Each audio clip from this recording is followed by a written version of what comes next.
Respecting the foreknowledge of God, let it not be said that divine omniscience is of itself a determining cause whereby events are inevitably brought to pass. A mortal father, who knows the weaknesses and frailties of his son, may by reason of that knowledge sorrowfully predict the calamities and sufferings awaiting his wayward boy.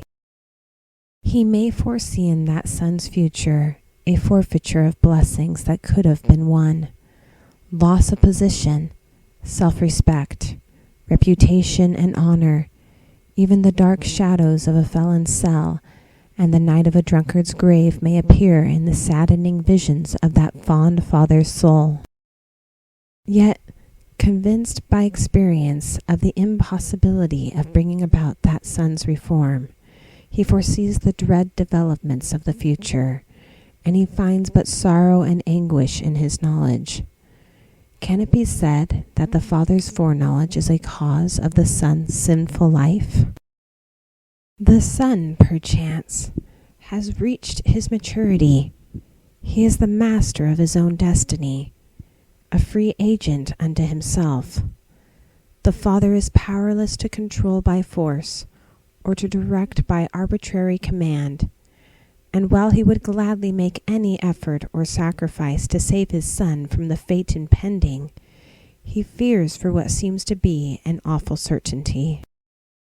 But surely that thoughtful, prayerful, loving parent does not, because of his knowledge, contribute to the son's waywardness.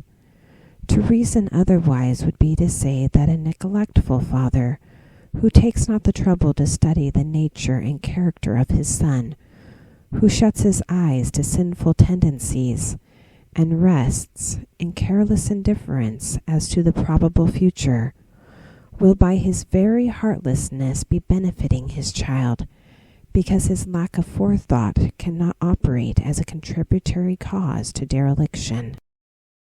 Our Heavenly Father has a full knowledge of the nature and disposition of each of his children, a knowledge gained by long observation and experience in the past eternity of our primeval childhood, a knowledge compared with which that gained by earthly parents through mortal experience with their children is infinitesimally small.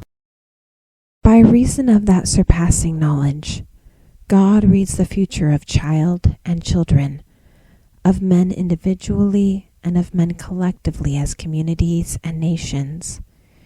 He knows what each will do under given conditions, and sees the end from the beginning. His foreknowledge is based on intelligence and reason. He foresees the future as a state which naturally and surely will be, not as one which must be because he has arbitrarily willed that it shall be.